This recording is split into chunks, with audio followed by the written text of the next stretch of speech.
Good morning. I'm Dr. Emily Carter. For over 25 years as a board-certified urologist, I've specialized in helping men navigate the unique health challenges that arise after 60. And today, we're going to talk about something incredibly personal, an act that most men believe is universally healthy, a cornerstone of the use it or lose it philosophy: masturbation. You've been told it's good for you. It reduces stress, helps you sleep, keeps the plumbing working, and for the most part, that's true. But there is one specific, incredibly common situation where this seemingly harmless habit does the exact opposite. A situation where, instead of helping, it actively damages penile tissue, creates scar tissue, and permanently weakens your erections over time. So, what is this number one mistake? What is this one harmful situation? It's when you masturbate with a weak or partial erection. It's when you use the act of masturbation not as an expression of arousal, but as a mechanical tool to force an erection into existence.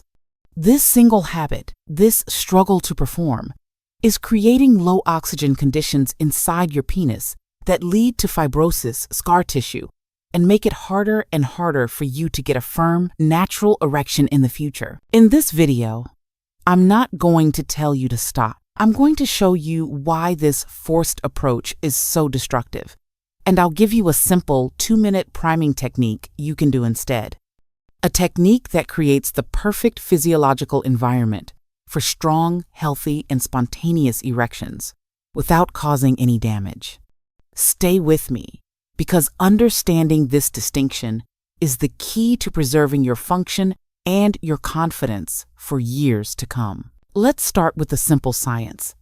Why is forcing an erection so damaging? Your penis is made of incredible, specialized tissue.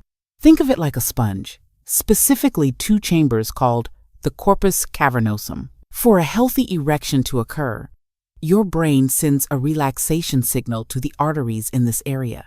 These arteries open wide, allowing a rush of oxygen-rich, high-pressure arterial blood to flood these chambers, causing them to expand and stiffen. At the same time, the veins that normally drain blood are compressed, trapping that blood inside. This is a healthy, rigid erection. But when you try to mechanically force an erection when your body isn't fully aroused, you're creating a completely different and dangerous scenario. You're manually pushing low-pressure, oxygen-poor venous blood into those tissues. This blood doesn't have the force to fully expand the chambers. It creates a sluggish, semi-rigid state. This environment of low oxygen is called hypoxia, and it is the enemy of healthy tissue. Over time, this hypoxia triggers a defensive response in the body, the creation of fibrosis, or scar tissue.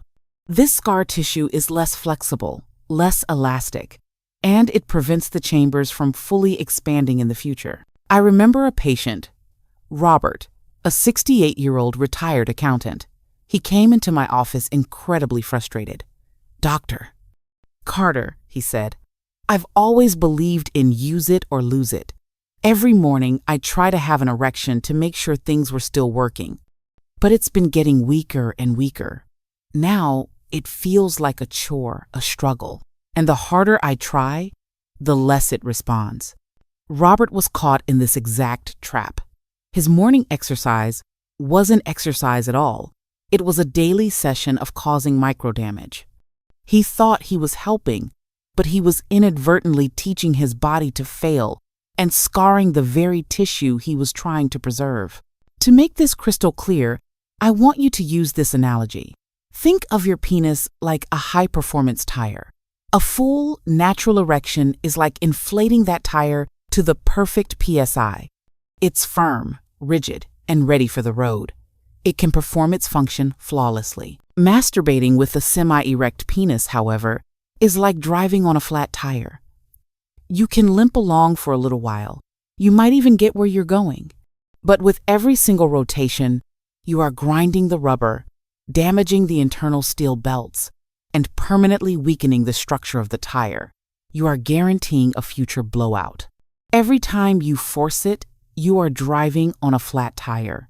causing cumulative damage that makes it that much harder to ever get fully inflated again. Now, a common question I get is, but Dr. Carter, isn't this use it or lose it? Surely getting some blood in there is better than nothing, right? This is a critical misunderstanding. It's not about the presence of blood. It's about the quality of the blood flow. Healthy, oxygenated arterial blood is like a fresh, flowing river that brings life and nutrients to the tissue. The low-oxygen venous blood you trap during a forced erection is like a stagnant pond. It doesn't nourish. It creates an environment where damage occurs. So, no, in this specific case, any blood flow is not good. You want the powerful, nourishing flow that comes from genuine arousal, not the damaging, stagnant state that comes from force. And here's why that morning struggle Robert was experiencing is particularly counterproductive. This habit often happens when your body is not in the right hormonal state. Perhaps your testosterone isn't at its peak for the day.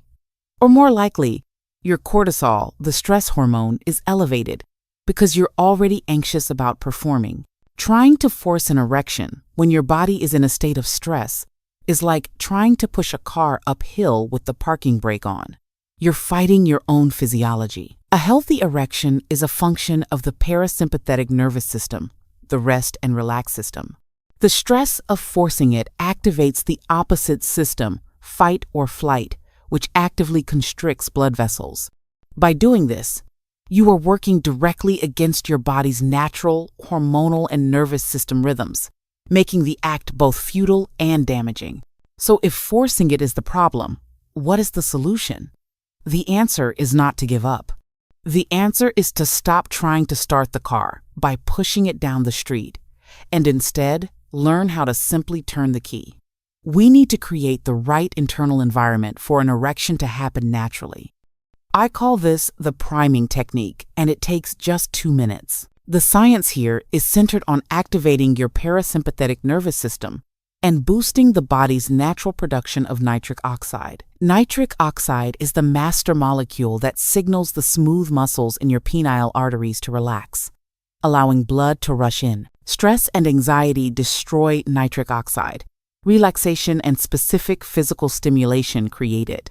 This technique focuses on 2 things: deep diaphragmatic breathing and pelvic floor activation. Deep breathing stimulates the vagus nerve, which is the superhighway of your rest and relax system. It sends a direct signal from your brain to your body that you are safe, and it's okay to divert blood flow to non-essential functions like erections.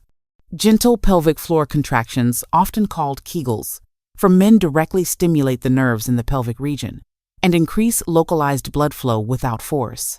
I taught this exact technique to Robert.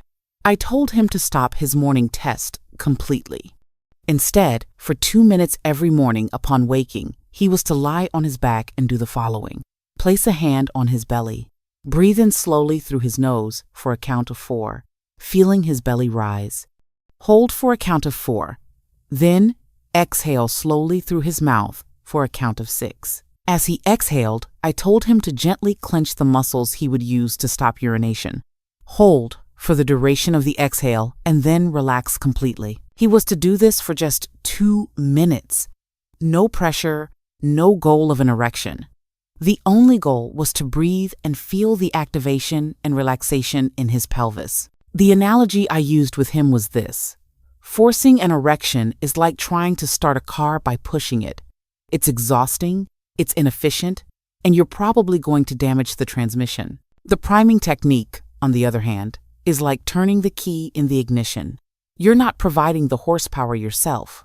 You are simply sending the correct electrical signal that tells the engine to draw in fuel, warm up, and prepare to move under its own incredible power. One method is a struggle against the machine. The other is working with its intended design. This technique is you turning the key for your own body. It's completely understandable to be skeptical. Dr. Carter, you're telling me that breathing can fix my erection problems? It sounds too simple to be true, but this isn't magic. It's pure physiology. The vagus nerve is a physical nerve that runs from your brainstem down through your abdomen. When you breathe deeply into your diaphragm, you are physically massaging and toning this nerve. Activating it is the most powerful natural tool you have to switch off your fight or flight response. When fight or flight is off, the hormones that constrict your blood vessels, adrenaline and cortisol, decrease. And the molecule that opens your blood vessels, nitric oxide, increases. It's a direct physical cause and effect relationship. You are flipping a biological switch from close it for business to open for business. And why is it so crucial to do this priming routine in the morning? Because you are creating an incredible synergy with your body's natural rhythm. For most men, testosterone, the primary hormone of male arousal, is at its absolute peak in the morning. By pairing this powerful physiological relaxation technique, the breathing, with your body's natural hormonal high, peak testosterone, you are creating the perfect storm for success. You are telling your body, the hormonal fuel is in the tank, and now I'm turning on the ignition. You are training your neurovascular pathways to respond powerfully at the exact time of day when they are most capable. This isn't a random exercise. It's a strategically timed intervention. Finally, we have to address the damage this habit does that goes beyond the physical tissue. We have to talk about the brain. The simple science of the brain-body connection is this. Your erection does not begin in your penis. It begins in your mind. When you turn masturbation into a performance test, can I do it today? Will it be firm enough? You are activating the analytical, judgmental, and anxious parts of your brain. This, in turn, triggers the sympathetic nervous system, the fight or flight response we've been talking about. This floods your system with catecholamines like adrenaline. Adrenaline is a vasoconstrictor. Its job is to divert blood away from extremities and toward your major muscles so you can fight a tiger or run from danger. Your body cannot tell the difference between the anxiety of a looming predator and the anxiety of potential sexual failure. The physiological response is the same. It shuts down blood flow to the penis. Each time you test yourself and fail, you are reinforcing a powerful negative feedback loop in your brain that says, arousal, anxiety, failure. I worked with a gentleman named George, 72, who was a perfect example of this. He was in good physical health, but his performance anxiety had become a self-fulfilling prophecy.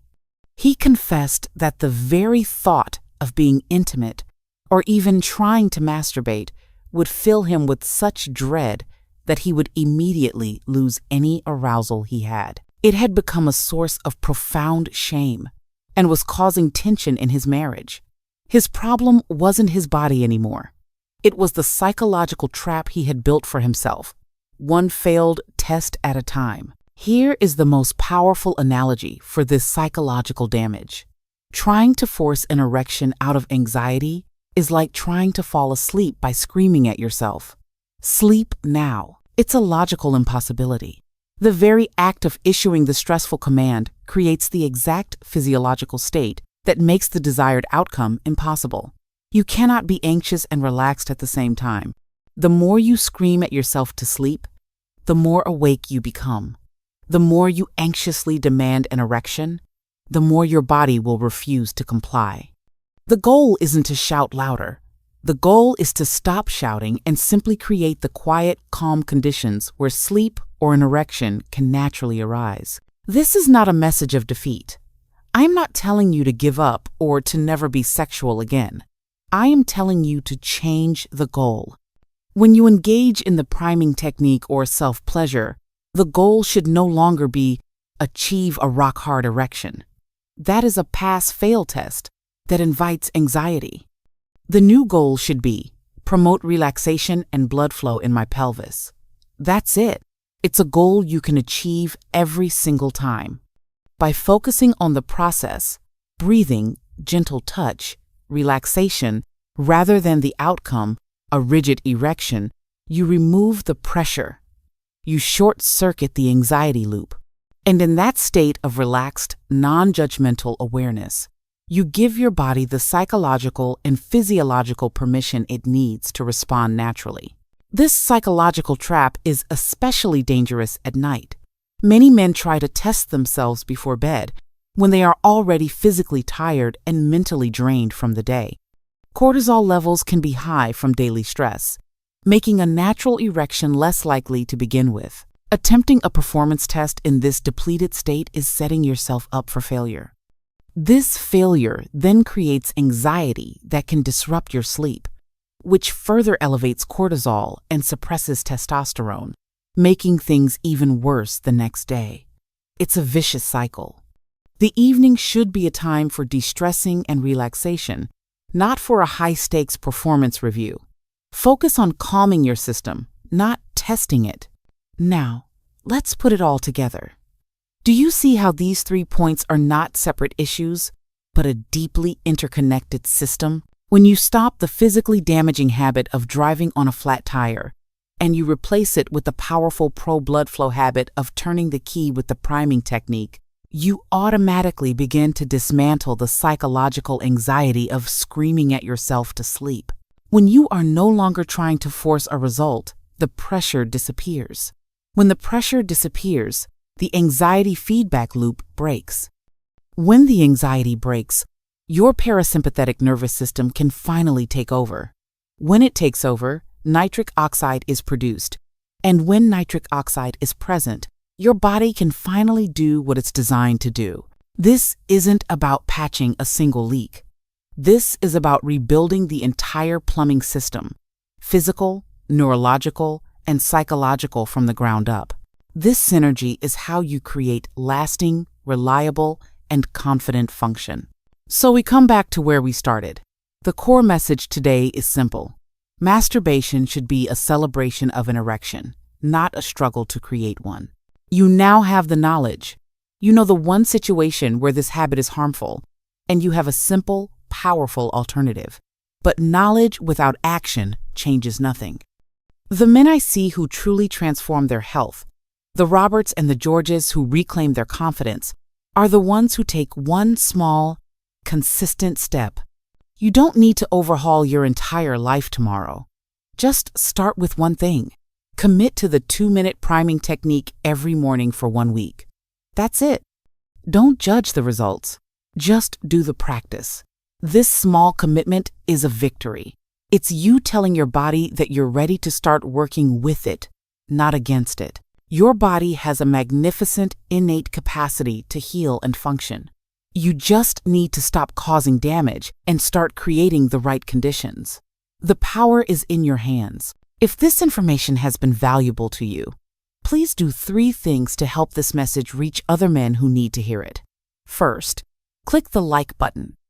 Second, subscribe to the channel and hit the notification bell for more science-backed health advice.